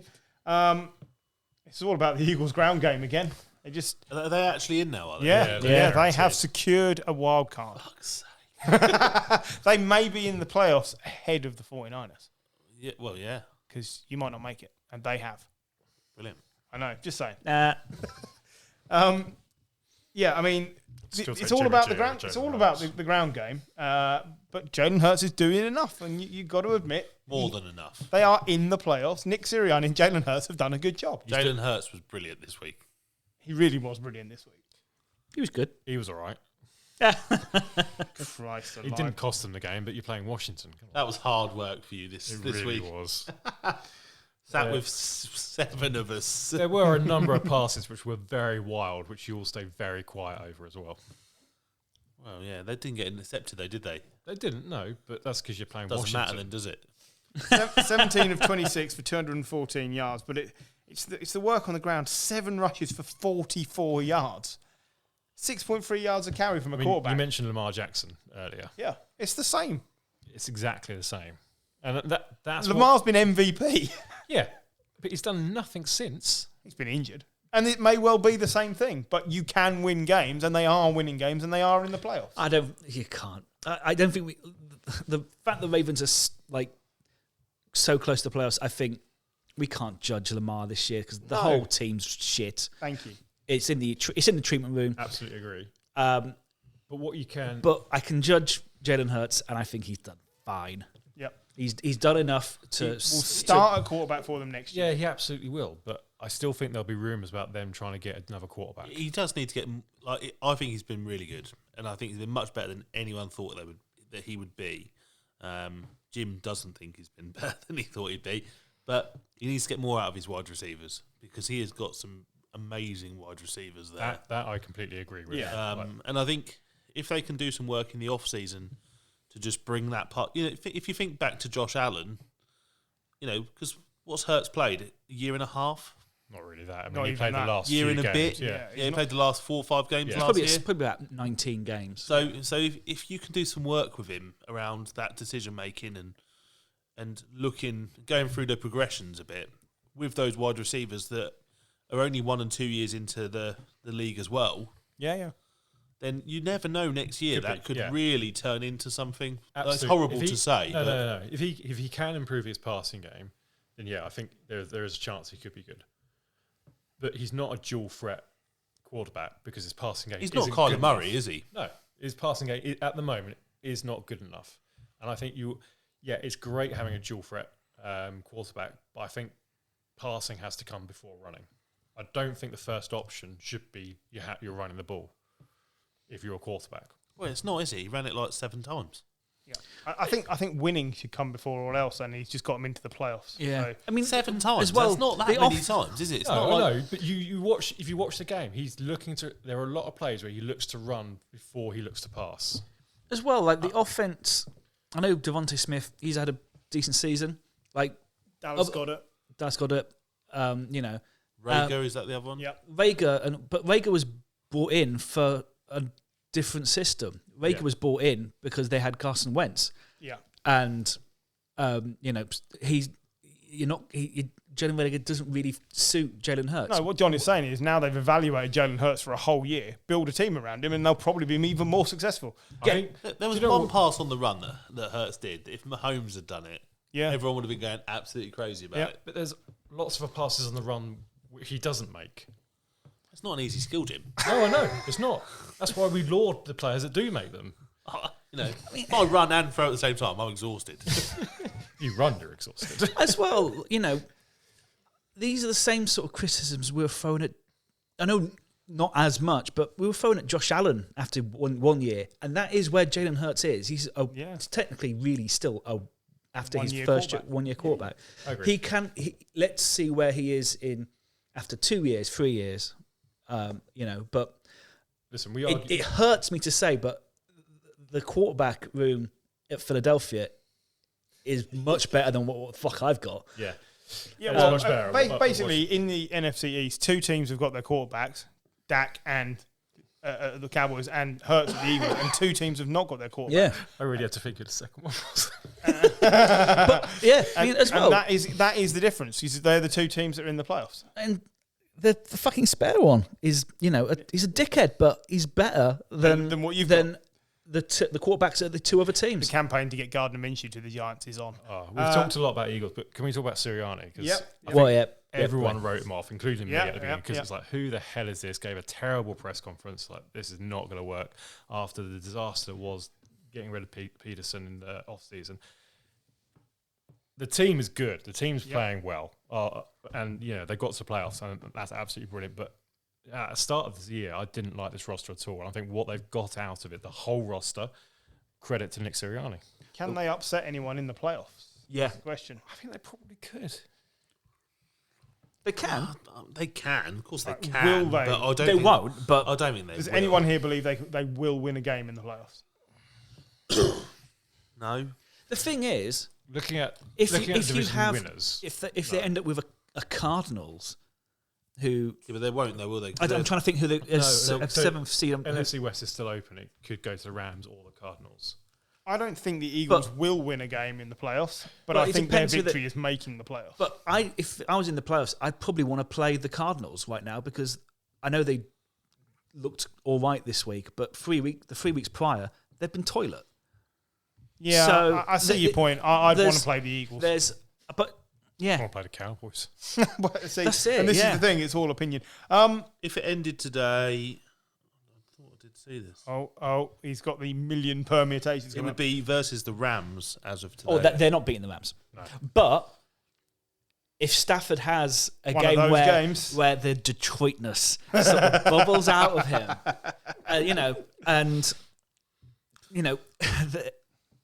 Darius Slay, especially he knows him. He will know Yeah. Stafford quite well. If that, The Eagles are not winning a I playoff. think basically they're either going to play the Rams or the Bucks. well, they ain't beating the Bucks. This one was for Paul, but he's not here. But Wendell Littledick made an appearance, and I just wanted to get that out there. I hadn't noticed him, but he had 4 rushing attempts for about 12 Well, yards. no one notices a little dick, but that's fine. Did he throw his out of a car window as well? I don't think so. He's not John Wife Wayne that Bobbitt. threw out the Cowboys. And we ought to touch very briefly, on the what the fuck name change, because there's nothing else relevant about them. Apparently, if you type in WashingtonAdmirals.com, it goes straight to the Washington football team existing website. We're not due to find out for another 2 weeks, is it? What they've named the team? About a month. February the 2nd. Okay, February the 2nd. It looks like Admirals. It could just be a massive diversion. If it's not Red Pandas, I'm not I interested. don't give the Washington franchise that much kudos to throw that type of diversion. But they are a major league Quidditch team. Exactly. This is what I was saying to you earlier. Washington Admirals are a major league Quidditch team. I'm still confused by that. I'm not a big fan of Harry Potter. But No. They throw played- balls around. It's There's played like on 3 flying different balls. broomsticks, though. Yeah, No, apart but from you they're stick- not yeah. flying, they just hold it between their legs and run around. There's loads of leagues for There it. really isn't are. It's a problem. Isn't the snitch a person? there? Although they've just broken all ties with J.K. Rowling. Yeah, they're due to- changing the name of the sport because they don't want to be associated with transphobe J.K. Rowling. Yep. J.K. Rowling. Correct. She invented it. Yeah, and also I don't really understand the whole argument. I don't think she invented their version. I'm not suggesting for a second she is a transphobe. It's just that's what they. Oh no, think. she's a transphobe. I have no idea. I've never read anything about it. I just heard. I think she said that people who can bear children are allowed to be called women. Right. I don't. Let's not get to trans politics. No, Yeah, that's- it's- because- I'm only saying what she said. Yeah, see, I haven't read it, so I'm just telling you why they're changing the name of the sport. I have no idea, and I've never seen a Harry Potter film. I just know these men She running is a around. trans or women running around like exclusionary radical feminist. That's Fuck off, John. that. I love the fact that you know that. because she's a turf. Is what A turf. I thought she was a MILF. Oh my god. You can be both. You can be both. A turf MILF. Yeah. That's amazing. I think we need a break. We're getting one. We're not quite there. We're not quite yet. Right. Okay. Another team who made a slow start to the season were the Dolphins, who went 1-7 before embarking on a wild 7-game win streak to give themselves a chance of playoff glory. Sadly, that was not to be, as they came up against resurgent Tetons, who I'm not reading that because I wrote this earlier and I shouldn't do. But basically, they stomped the little fishes back to reality with a 3-34 hammering, therefore securing the AFC West for themselves. 11 wins in 2 straight seasons for the Titans. They haven't done that since... Ever? They have done it once before. 96. 2002. 2001-2. Yeah. Yes, it's been a long time. And the They went record to for the the... Super Bowl that one of those years. Yes, Yeah. and the record for the franchise is 3 straight 11-win seasons, way back when they were the Oilers in the 70s. Yeah. So that's a long, long time ago. This looked a bit like Tua taking a step backwards. There was an awful fumble where he just threw the ball behind himself. But the pressure that the Titans put on was incredible. This Titans defense is legit. Yeah, Like, I don't it's- think you can take it's anything from this game. So much better than it was last year. I think last year we were lauding the offense on the Titans and going, if they could just get a little bit more out of the defense, that'd be good. This year, this team is winning games based on the defense because they've had so many injuries on the offense side of the ball, but they're still getting production out of Deonta Foreman. Who was incredible? 136 yards? 132. 132 Don't yards. overset it. We've mentioned kind of a few people who we think should be up for awards. Mike Vrabel, Coach of the Year. He's got to be a nominee. It's been a if they brilliant secure thing the to keep him number going. one seed in the AFC Yeah. with the Chiefs, the Bills, a resurgent Patriots team, and whoever else, that's incredible. And I know, Agreed. they're in an easier division, but look at some of the injuries they've had to really key players. They've had games where they've lost their top two receivers and a potential MVP running back, and yet they're still 11-5. In a season in which Matt LaFleur doesn't exist, yes, Matt Vrabel is the coach of the year. I think you. Yeah. But yeah, we can get on to. But what he's done is incredible, because as well, I've seen them some weeks and they've been appalling. Yeah, and still managed to And get still wins. Yeah. getting Still the number get one wins. seed is a fucking This astonishing was the result. ultimate Ryan Tannehill revenge game. by the Yeah, way. yeah. But I don't think it tells us anything about Miami. Miami are flat track bullies. They will beat bad teams, Yep. and they came up against a good team. Yeah, agreed. I don't think it tells us anything about anything to do with the Dolphins, regardless of their coach, their defense, their quarterback. I think they just need to take the season for what it is. They had a bad start. They recovered. They know that if they choose to, they can push ahead with Tua and win games. Yeah. And they'll have another go at it next season. Yeah, they're still in a bit of transit. Let's see what they can do in the off season. Trans where it is, please. We don't can't have go any there more again. of that. I mean, the Titans are coming good at the right time. They've got AJ Brown back. They look likely to get Derrick Henry back. If they get the number one seed, all bets are off for them winning, because they will have everybody back and fit and rested. They know how to adjust as well. Like they've, when They're coached very well. Yeah, they're coached very well. But they've beaten the Chiefs and the Bills this year already, and they adjusted that defense to what those teams play well. And they didn't just beat the Bills; they absolutely annihilated them. The scoreline it doesn't give them justice. But this is a really good team, and I think we all. And yeah, you're right. I think you don't want to play there, but I think we've all underappreciated just how good that defense is. Yeah. I know they brought in Julio this year, but actually I think they'd have been, now looking back, I think they'd have been much better keeping Conley. I know Julio is Julio. Or keeping Davis. Julio isn't Julio anymore. Yeah, that's what I Corey mean. Davis would Corey have given Davis. just Corey as much Davis as is the he one I'm did. thinking. just- Yeah, Corey yeah. Davis.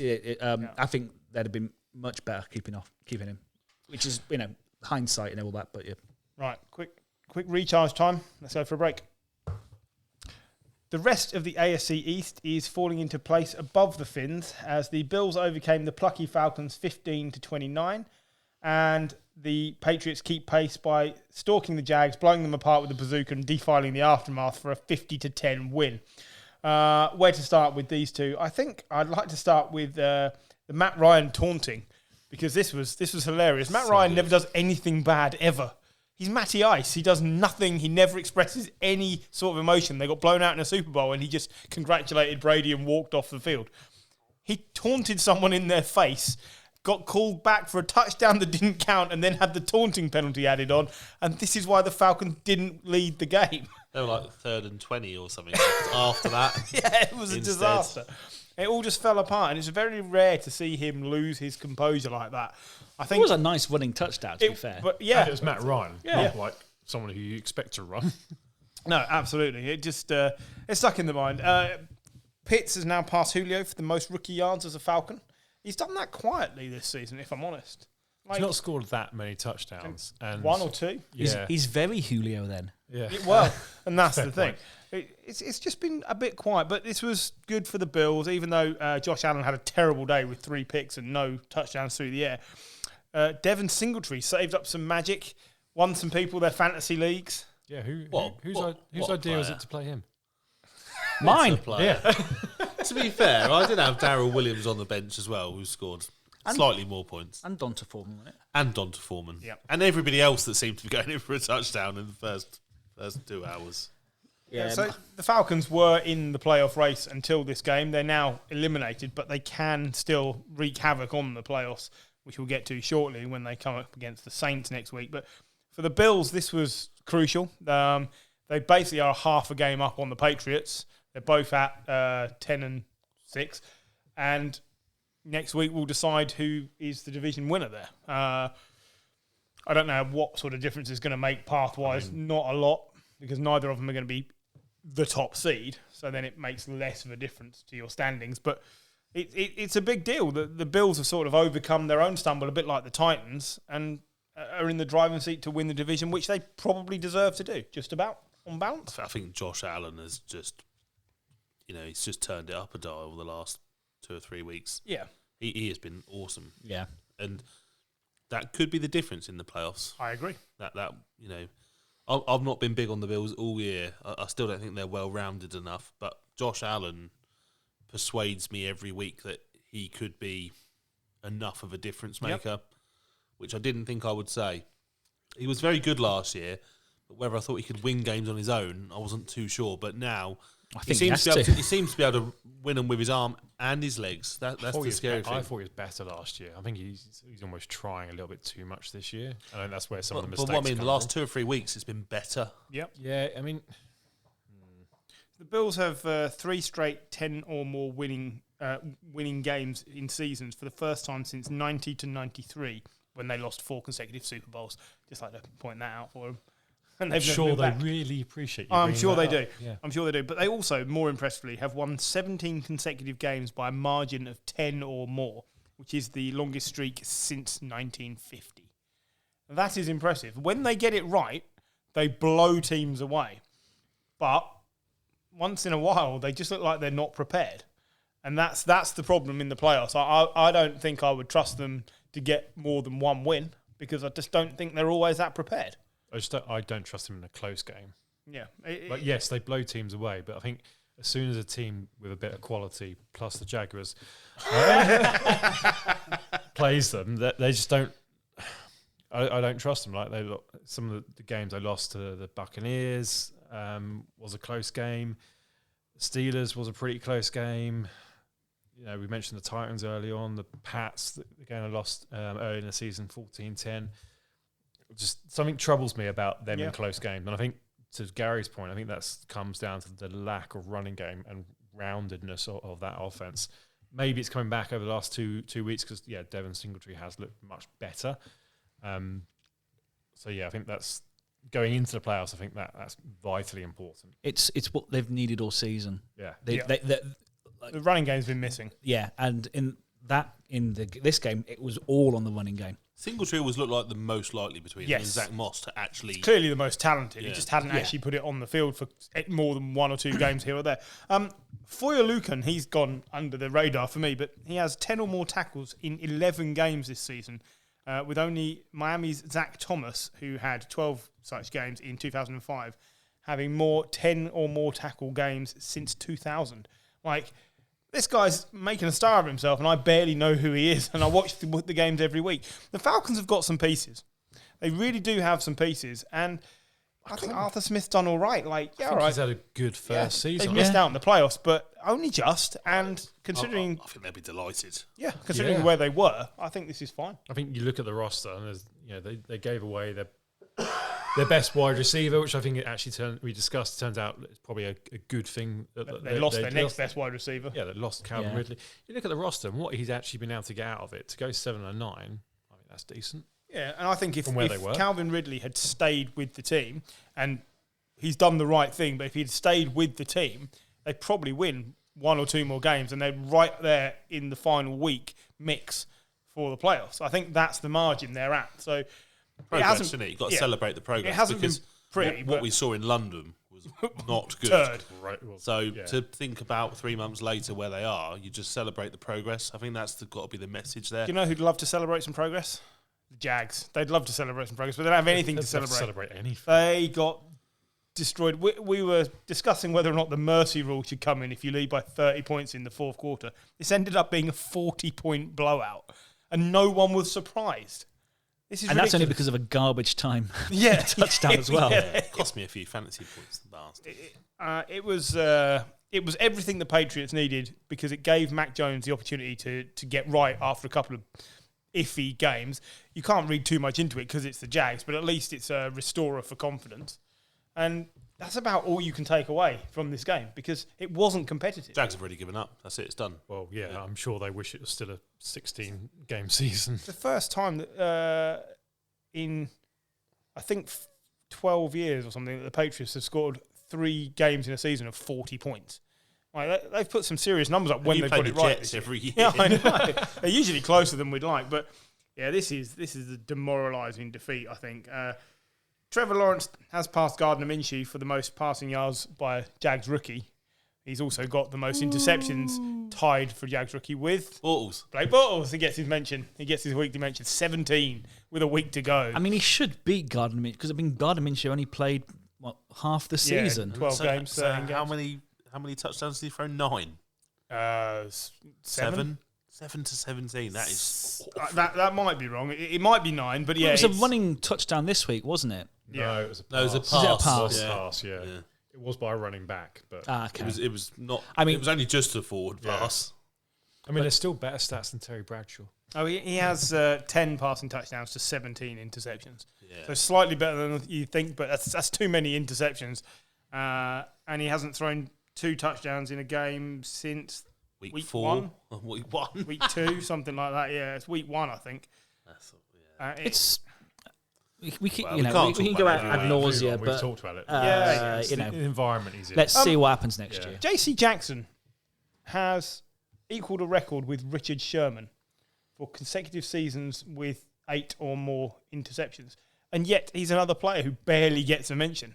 We got rid of Gilmore and everyone thought, not sure about that, including me, because why would you get rid of I was fine with it. But JC Jackson just quietly stepped up. And when this Patriots defence turns up, which it does most weeks, we're in the games.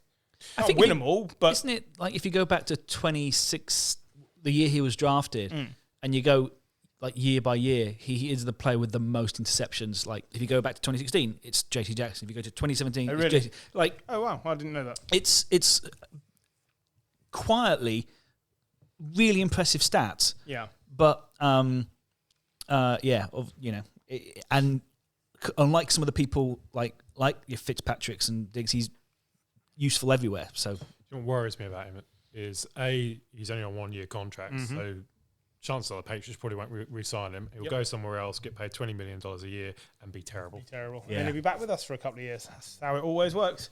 So Patriots are they've definitely got a wild card place secured, and then it's down to the final week to see who wins and who doesn't for deciding which way around this division ends. But But the Bills got to play the Jets. So. yeah, and we always lose to the Dolphins in the last week. But I'll take the wild card. Imagine if you'd won that first game of the season. You know that's killing That me. fumble. You know that's killing me.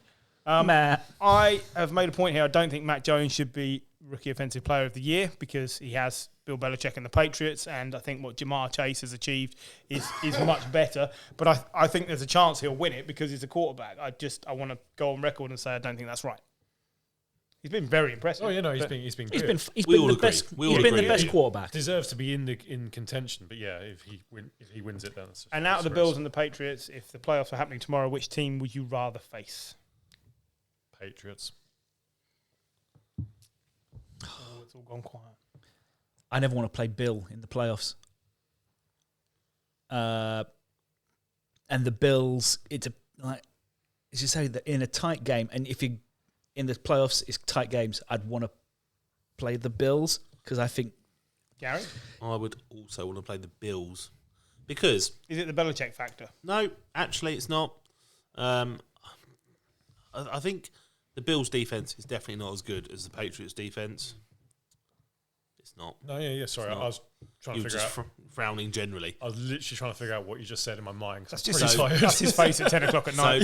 So definitely that. And then I don't think Mac Jones will give a shit either. He doesn't seem to care, does he? And I just think he'll just do exactly the same. I think he's got that character where he just just play, do what I'm told. Agree. And I think the Patriots will play exactly the same. And if their defense gets on top, they'll win with 20 points. So I would be more scared about playing the Patriots than the Bills. I think you can get to Mac Jones, and I think it's harder to get to Josh Allen because of his running ability.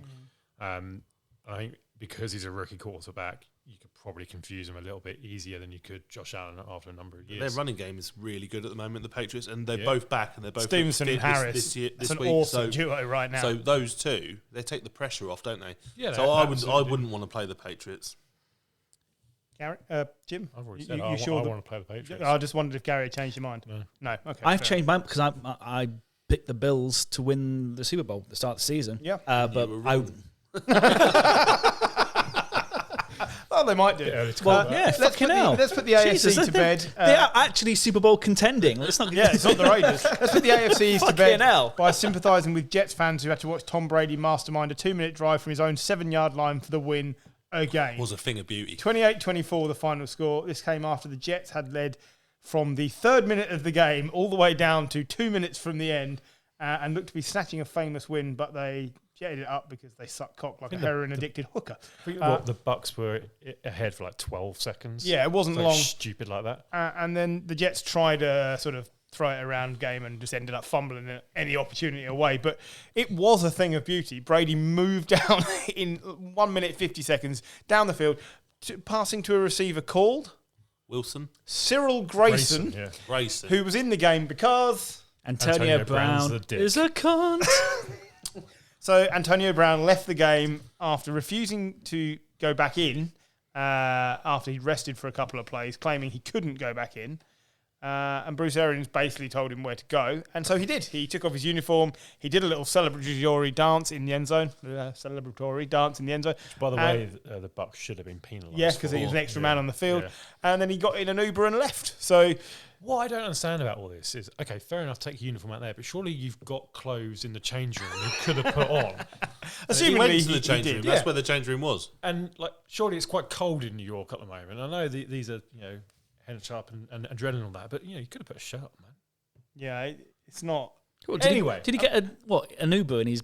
Yeah. No, in his pants? I don't know. I think he got dressed. I think he got dressed. He went to the changing room. Rumours are he left half. I've left the seen a stadium picture half of late. him with his suitcase waiting for his Uber. I believe he asked the security guard to get him a car, and the security guard thought he was a fan. Understandable. Which is, yeah. So Anyway. Because where's his Decide- wallet? How much of it was to do with this potential bonuses that he was expecting to get, though? Because he would still have qualified for all of them if he'd have just kept playing. he had to score one more touchdown. Yeah, it wasn't He had that to much. One more touchdown. It would have been $1 million. No, it wasn't that much more he had to do to get it. Yeah, it was one more touchdown, 50 yards or Yeah, something? 50 yards and 3 more catches or I something. think what some people have claimed is that initially they held him out for a couple of reps, and he was like, "Well, I need to be on the field to get my money." Right. There's still another And then game. he started losing his shit, and then going, "I'm too injured anyway," and then he just lost it, Antonio Brown style. Let's not pretend anyone's shocked. I know Terry Bradshaw's taken a hammer him for saying what he said, and whatever, like, the guy's old school and probably doesn't think about it the right way. I think Brady handled it very well, basically said, we wish him the best. He can't do that here anymore, but there's probably no one else that knows Antonio Brown better than Brady. So, yeah. But you can't pretend you're surprised that Bruce Arians has ended up firing him. No, everyone fires him. Yeah, exactly. I can't pretend to be surprised that it happened in the first place because it's Antonio Brown. And yeah, if he has got some other mental condition, fair enough. But get it seen to do something. If you took off all your clothes and threw them down at work, like some of us here work with members of the public. The guy's got like, And shouldn't take our clothes off. No, Anyway. you'd be Probably very not. quickly thrown out of the building anyway. but the guy's got like. Wouldn't it be better if it was like Vita Vea style? Couldn't get Unable it to off. remove the. I know Brown's ripped. like Rikishi. But yeah, But he's got a laundry list of things that have gone wrong in his past, or he's done, or.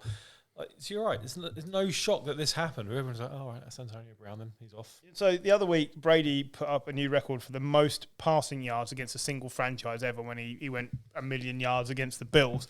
This week, he beat that record by now owning the most passing records against the Jets. It's just pretty good. He's 30-6 versus the Jets all time. That's an ass whooping. I mean, it was just inevitable. I mean, the course it was. embarrassing thing for the Bucks is that they were in that position in the first place. That is what's worrying for their playoff hopes, is they shouldn't ever be playing down to a team like the Jets. They've got a lot of injuries. Yeah, they I do. know we talked about a lot other teams that got a lot of injuries. They've got some injuries to Levante David, the linebacker. Shaq Barrett's out. Obviously Fournette, Godwin. Yep. They've now lost Antonio Brown. Evans only came back this week. Mm-hmm. Still carrying an injury, I suspect. Rob Gronkowski's constantly injured. I was looking for some plus points for the Jets. Zach Wilson, 4 straight starts without an interception. I mean, he's that's starting progress. to look better, are they? Yeah. The plus point for the Jets are that they were in this game. Yeah. And they could have won it. Just some dodgy decisions at the end there. Yeah, apparently the handoff that was supposed to be given to Braxton Berrios when they were on the 7-yard line was miscommunicated, and Zach Wilson thought he got the option to keep it and try and sneak it for 2 yards. It seems like a poor choice, but basically Salah said it was a miscommunication. He was sort of throwing someone under the bus there, but we're not quite sure who. The season can't be over quick enough for the Jets. I'm not sure that they're developing Zach Wilson the right way, same as they didn't do with Sam Darnold. It's scarily similar how much Darnold and Wilson look the same. Their confidence gets rattled, and then they play poorly. And it just feels like the Jets have got a problem. They've got 2 first-round picks. They've got $51 million in cap space going into next year. Build an offensive line. Yeah. It's key. Right, the Packers clinched the NFC number 1 seed a week after sealing the division as they trampled the Vikings 37-10. Kirk Cousins missed the game with COVID, meaning we saw 36 passing attempts from Sean Mannion. Yeah, just what everyone wanted. Aaron killed a few people's fantasy. Didn't it just? Aaron Rodgers was brilliant. He has 12 games of 2 or more touchdowns and 0 interceptions in this season, which is a new NFL season record as well. That is impressive. Matt Stafford has had more pick sixes this year than Aaron Rodgers has had in his entire career. That's mad, isn't it? That's fucking nuts. That's absolutely mad, and tells you what sort of plane the guy is on. Yeah. He play in any era other than when Tom Brady is playing, and he is without doubt the best quarterback. He's more talented than Tom Brady. He's Brady. the best quarterback. Tom Brady is the greatest quarterback because he's won all the titles. I've told you before. Those two things are different. Winningest quarterback. Whatever you want to dress it up as. Are we going to see Jordan Love next week? Because the Packers doesn't make any difference what happens. But they could be putting Jordan Love in the shop window and saying to Aaron Rodgers, we'll move him on if you stay. Might as well. They've got to try everything to keep him, right? Oh, Rodgers is staying, I think. You reckon? I think it's staying. I agree. I think he might I agree. just turn that around this year. He was giving some love to old good at whatever Brian, his name is. Brian Goodacunt. Good cunts. Yeah, he was saying how much that he appreciates the input he's been allowed and all this other rubbish. Yeah, it was all just about the drama last year, wasn't it? It just Seems to be. has to be about Aaron Rodgers. And if they can keep Devontae Adams, I mean, the grass is always greener, I guess. But That's He's true. what, 38, Rodgers? Does he really want to go and start again? No, I don't think he does. I think he was just making noises. But I equally think that if he thought he could shaft the Packers to get back at them, he would. I think he's quite petty. I think he's trying to force their hand to do what he wants. Yeah, and I think, Love will go. And that's it for Mike Zimmer, we think. No playoffs, all over. They're tethered to Kirk Cousins next year. Whoever comes in is stuck with Kirk Cousins. Kirk Cousins wasn't even there. It's not on Kirk No, Cousins. I'm just saying that Kirk Cousins isn't the problem there. Zimmer's had a public problem with Kirk Cousins. So whoever comes in is then picking up and has got to be happy to work with Kirk Cousins. They're not going to cut him. It's cost too much money. Yeah, but he's not the problem. That's what I'm saying. So what is the problem? Well, defense is terrible. Yeah. But their So offense, you wouldn't normally say that about the Vikings, but their defense. Absolutely. Their offense has proved this year they can score points. They've got a number of wins where they've scored a lot of points. They've got a number of losses where they've been in matches because of the offense. Yeah, you go through their offense, Dalvin Cook, Mattison, Jefferson, Thielen. You know, it's just Ham. It's good. CJ Ham. Ham. sorry, But, you know, it's, like that offense, you know, is good. Yeah, and, you know, I think Cousins throws the odd bad interception, badly timed, you know, so, you know, it sometimes skews his stats very slightly, but overall, he is a very good quarterback. He's just not clutch. Yeah, but that is probably true. Which was always your knock on Phillip Rivers. That is true, but I think the defense doesn't It's keep let him them in down games. this year. Yeah. So sometimes he's done his job, and then the defense goes, "Can you just do that again?" I'm not sure you can say it. I think the problem with Phillip Rivers is in a situation where he needed to win, he'd throw an interception, and I don't think Kirk Cousins doesn't throw the interception. He just doesn't make the right decision. Yeah, No, but sometimes the defense asks him to do too much. Yeah, What do you mean? I need to score more than 28 points to win a maybe. game? Like, maybe, but it hasn't always been that way, and he's always been the same there. I just think that's look how at he his plays. stats, I it's think, been he, pretty good. he's This made has a been his scapegoat. best year Yeah. here at the Vikings. But yeah, I mean, I don't blame Zimmer for not being attached to him because actually, I know stats are generally quite good, but he has made dumb throws in previous The years. stats do not bear out in the win column as No, they should, exactly. and I think that frustrates Zimmer because it's poorly thought through play. We said at the start of the year, when he came out and we went, I'm not getting my thing, getting my vaccine, we were like, that might cost him his job. And it has, because it has. We can, I know Kirk isn't the reason that, but in a game, they beat the Packers early this season convincingly. Yep. And when it matters, they played Sean Mannion. They didn't even play their Kellen Mond, who was their third-round quarterback choice. Did you hear what Zimmer said about him in the press conference? Somebody asked him, would you like to see Kellen Mond next week? And he said, I've already seen enough of him. yep, not particularly. I've already seen enough. He's a guy on his way out. I think I wouldn't be surprised if he plays himself next week. Although, having seen the woman he's dating, I'm not surprised he just wants to get out of there. Instagram model. Yeah. Zimmer's like 55. He's about 60 odd. No, he is. Okay. I wonder what. Mike Zimmer's seeing. I thought we were talking about Kellen Mond. No, Mike Zimmer. Mike Zimmer. Yeah, well, Jim is. Shared a picture. I assume you already follow her, Jim. Yeah, I mean, because you follow all the fit girls, right? But honestly, yeah. I wonder what has attracted. Holy shit. I wonder why she's attracted to multi-millionaire. Mike Zimmer. Yeah, Jim, why have you just moved 3 inches back from the table? In shock. I am assuming. Mike Zimmer's girlfriend is 38 years old. I assume Zimmer is packing. And Mike Zimmer is 65. There's hope yet. Right. Yes. He's gone. Would you like him at the Giants next year? Because I think he'd be a really good coach for the Giants. Just saying. John, you meant to say no then. No. Well, the thing is, I'm so used to shit that actually. He's just gone stale at the Vikings. Yeah, Mike Zimmer's I a good think coach. we've got a good defensive head coach. As long as he can have a decent offensive coordinator, and that's what. That's where you've fallen down. That's Got where- Freddie Kitchens. Well, fucking great. Right, Monday Night Football wasn't as exciting as it could have been, as the Browns had already been eliminated following the Bengals win on Sunday. Still, the Steelers needed a win to stay in the hunt, and this was Big Ben's last game at Heinz Field. So the crowd were pumped, and they got what they wanted. Steelers winning 26-14 against Cleveland. Najee Harris breaking the rookie running back record for the Steelers, playing very well. And Baker sacked 9 times by the Steelers. Baker has been shut down for the last game of the season. He has a torn labrum. He needs surgery. He throws the ball like a man in need of surgery. And a bit like we said earlier about not judging Lamar in this year, I think it would be extremely ill-conceived to judge Baker on this season where he has been injured from about week 3 in one form or another. True. Lamar has won an MVP in the past. Yeah, he has, but think about all the years, and we're talking 20 of them or so, where the Browns haven't had a quarterback. Moving on from a guy who has actually got you into the playoffs is a bigger deal for them than it is for just about any other franchise, because they can't go through that process again. So unless you're getting Russell Wilson to come to Cleveland or somebody clearly better, I don't think they can afford to move on. I think that is the problem. I don't think there's a pathway for them to move on.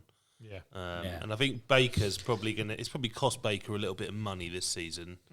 Like I say, he's probably going to get 30 million rather than 40 million potentially. But for 30 million, I think they should take him. And I think they will, unless you're going to take Jimmy G. And I don't see there's much difference. No.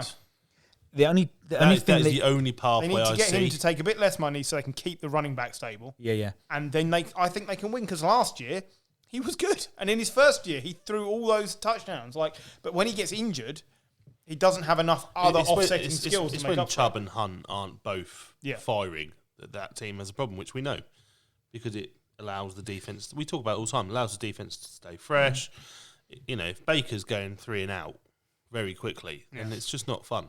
Baker's going 3 and down very quickly. Yeah, he got sacked a lot. Only 12 rushing attempts for Nick Chubb this week. Stefanski's play calling, for me, just hasn't been great. Injured ribs.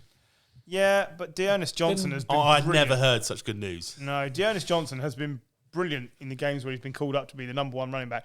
And he had 4 rushing attempts or something. It was like They basically didn't want to run the ball. They want to put it in Baker's hands, and the guy's crippled. They were behind though, weren't they, as well? No, it's been the Only last. by a It's been the score. last couple of weeks, and I think I said this on our WhatsApp chat.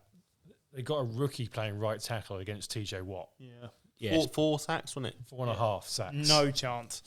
Like, that's just No chance. just stupid. Again, we know from playing Madden not to do that. Come on. Or from watching every other week of the NFL for the last couple of years. Yeah.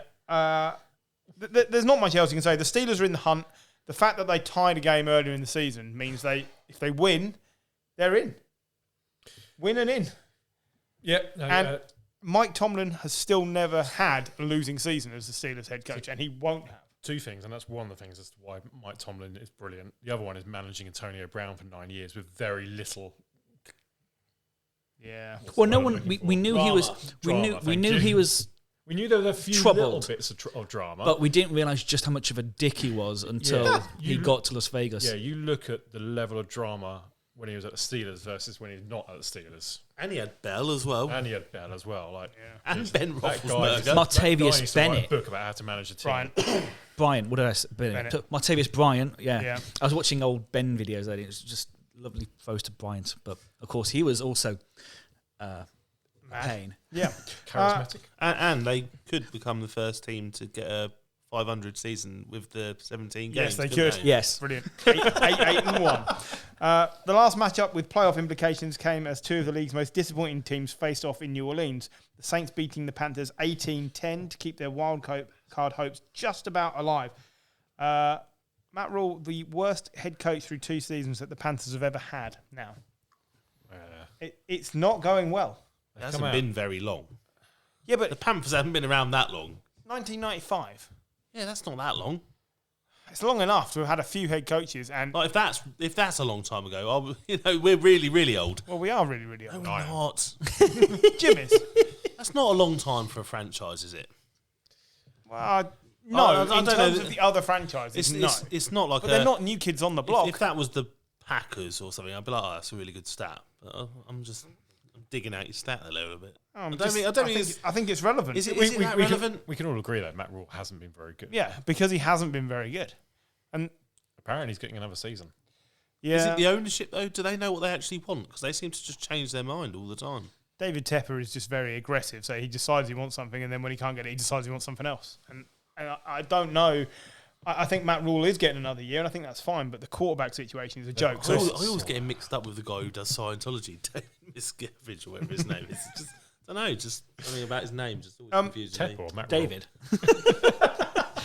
Do you just David, all anyone called Davids are David. the same to you? Yeah. Sam Darnold was back starting under centre in this game, and Hey. he started the game fairly well. And then as he got hit and picked off and hit, you just watch the confidence crumble out of him. It's just not there. And I mean, we could just copy and paste this from any Darnold game on the last 3 years, absolutely could. apart from the 3 games at the start of the season when he could run touchdowns for some reason. Because at that point he hadn't lost as a Panther, and so he was carrying all the confidence, and it's just been knocked out of him.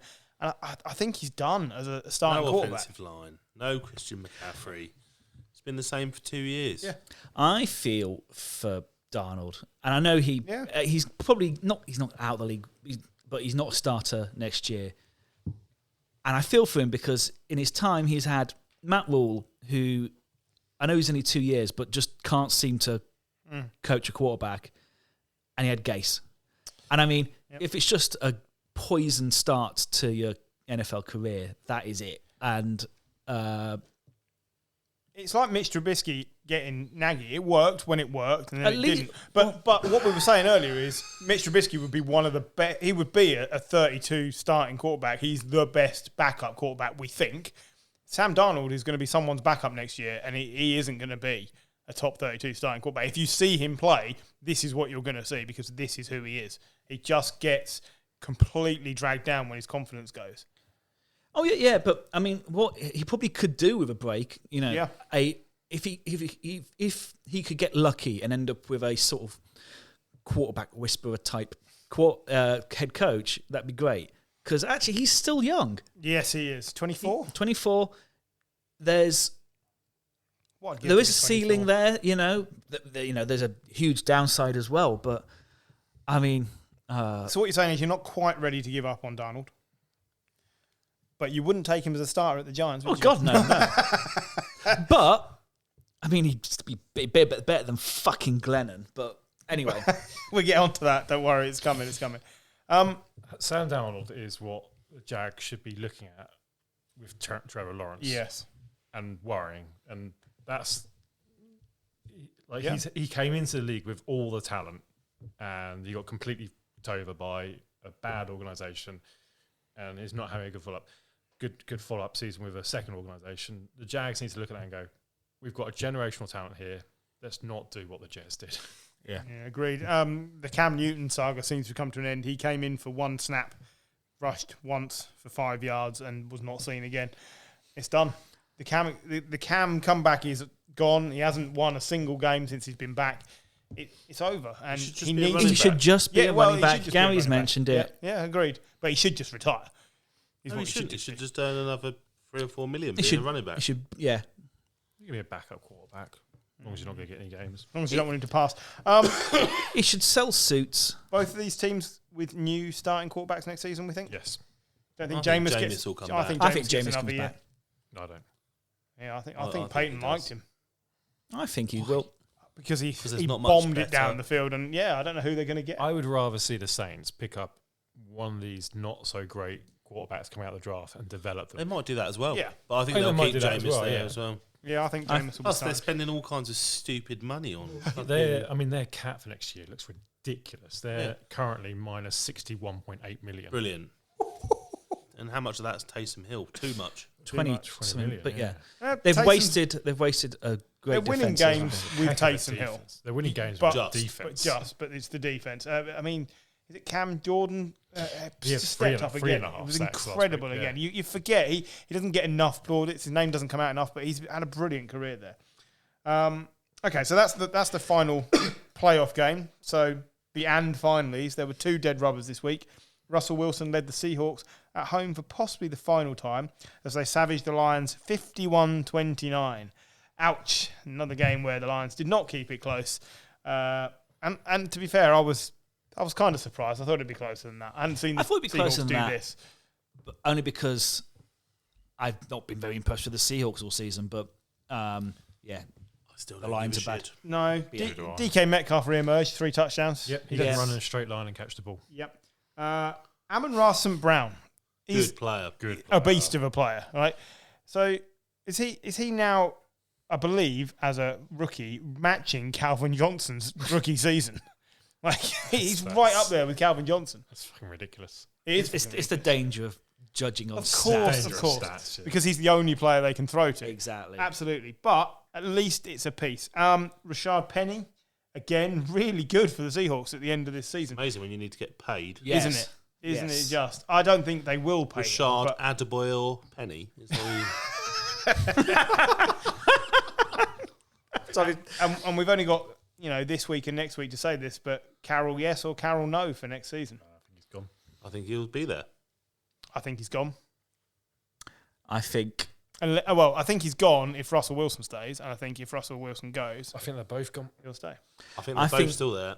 I think the sensible thing is they both go. Yeah, I think the Seahawks just clear house, start again. Because I can't remember if I was saying it last week on the pod or if I was saying it on Sunday night. If you take Russell Wilson out of this team, there's very little on that roster. Yeah. And as well, like before Russell Wilson as well, like this was they had a couple of good years, but they've only been really good really recently. Like before They were a middling franchise before. like and the town didn't really want them. Was it Hasselbeck was their starting quarterback, wasn't he? That's right. Yeah. So Jimmy Floyd. and Matt Flynn, Matt Flynn, yeah. who never actually started for them because they drafted Russell Wilson the year they paid him all that money. Yeah. That's a long time ago now, 10 years ago.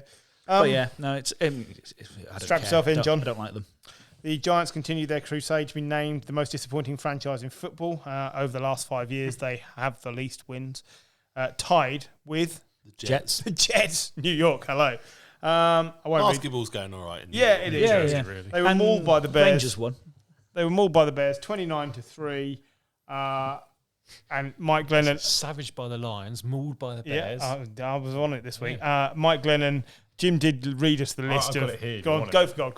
Where are we? Right, so Mike Glennon had 17 dropbacks, and this is the order they went in: strip sack, interception, sack, 4-yard pass, incomplete, 12-yard pass, strip sack, incomplete, 12-yard pass, 13-yard scramble, pass 4-yard loss, incomplete, sack, strip sack, incomplete, interception.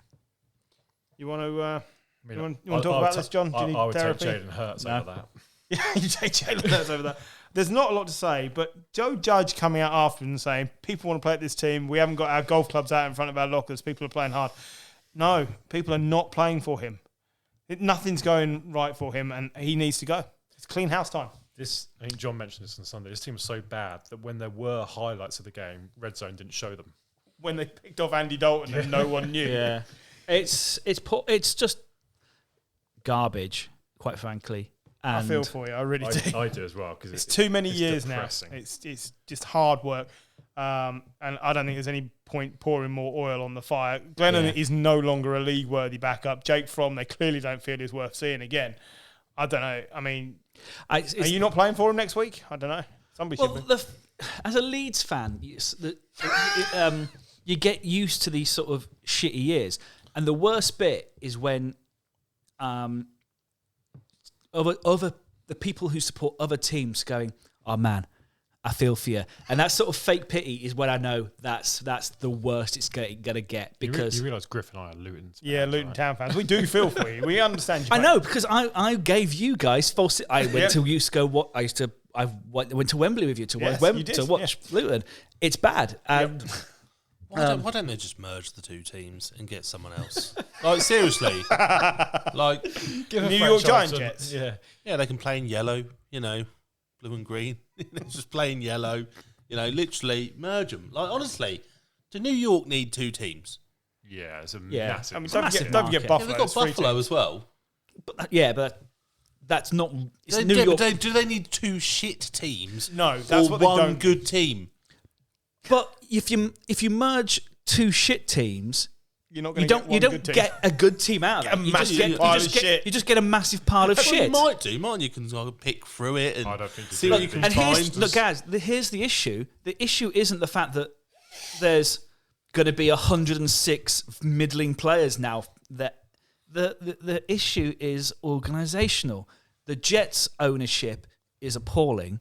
The Giants is weak. If there's only one team, maybe the league can provide some support, some counselling. You could not make a league average starting lineup on either side of the ball struggle from those two teams. My point is, though, like, they are both. Maybe the defence just. And I get the Giants won 2 Super Bowls in recent history, but the two of them are unnecessary. At the moment, yeah. I agree. For the last 5 years, they're unnecessary. The Jets is a badly run organisation. The Giants has previously been a well-run organisation. Yeah. Up until they've made some missteps. Yeah, until they got rid of Coughlin and Jerry Reese. My worry is they're going to stick with Joe Judge because they don't want to look like they're chopping and changing, and I think that's wrong. I think it's wrong. I think they're keeping Joe Judge because they want to bring in some semblance of the Patriots. And that's what they're hoping that he's going to turn them. And no, clean house. Fuck it off. Move to San Diego. Happy days. Don't do it. They need Joe Judge. Look at what Nick Sirianni has achieved. Joe Judge doesn't even look half the coach. Exactly. Look at what Zach Taylor has achieved after we've absolutely lamented him. Yeah. No, I agree. I wasn't kidding when I said Mike Zimmer. A lot of new coaches needed for next year. Well, we're all only about Nagy's 6. gone. Not as many as last year. And that's about average. 6 or 7 is average. Yeah. Well, we'll find out in about 2 there's weeks. 2 already. There's the Vikings and Bears we expect to go, and I do expect the Giants. That's 5. But yeah, you also have Doug Pedersen still out there. Yeah, Jim Caldwell's being interviewed. Marvin Lewis, yeah. Harbour. Yeah. So someone might, someone was probably going to take in the next, Garrett, whether it be this year or next. Yeah. But someone's probably going to take Dan Quinn or Kellen Moore from the Cowboys. There's a couple of good coordinators out Yeah. there. Byron Leftwich. Byron Leftwich. There's people out there without having to go into college. Yeah, and I think that's what you need to Someone eventually is going to take the Kansas Chief offensive do. coordinator. Eric Bieniemy. That's Yeah. the one, yeah. Who must be just the worst interviewer of all time because he gets 3 years in a row now. We're going to go with Matt Rule. Right, that finally concludes the Mammoth Week 17.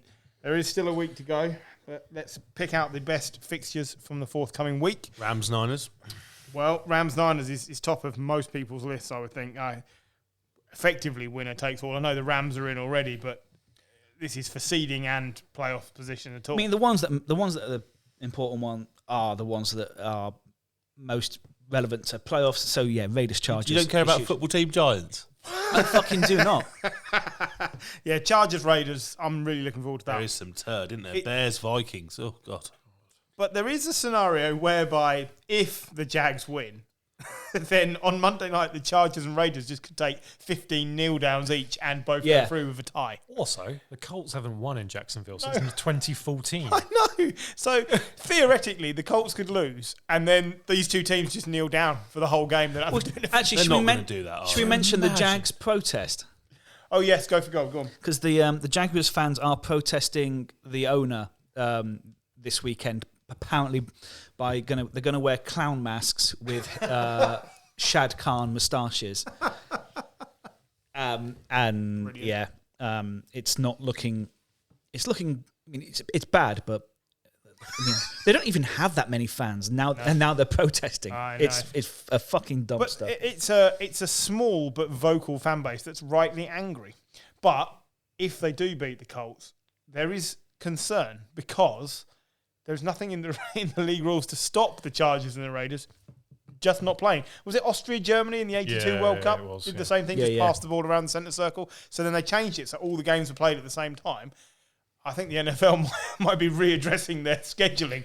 Just they're getting so. You're right. There's probably nothing stopping them, but there'd be so much anger over it. Oh, I think it'd be amazing. You'd end up with the Colts suing the league because of it for some reason. I don't know why, Yeah. why, wherefore, but it would end up in court because it would just be that much conjecture. So yes, it can happen. Will it happen? Probably not. It's unlikely that this Jags team will beat the Colts. Steelers-Ravens. Steelers need a win. And Yep, and the Steelers-Ravens Ravens- is always good. Always a spicy match. So I think that's got something on it. And I know the Texans-Titans isn't a good match, Yeah. but Derrick Henry is going back to practice tomorrow. Okay. So I Still don't wouldn't play him to the I don't playoffs, expect yeah. to see him, but Maybe see him for you one might- or two snaps. yeah, I'd like to see him warmed up Yeah. before the playoffs.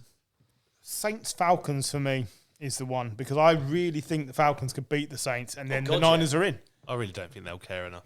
Oh, they They're hate only each other, one. but The those two Falcons are teams- only one game back from the Saints. It's Honestly. 8-8 versus 7-9. The rivalry between those two teams hate They each hate other. each other. is also up there with the Steelers-Ravens. Still says 27-3 on a banner in the Saints stadium for when the Falcons fans turn up.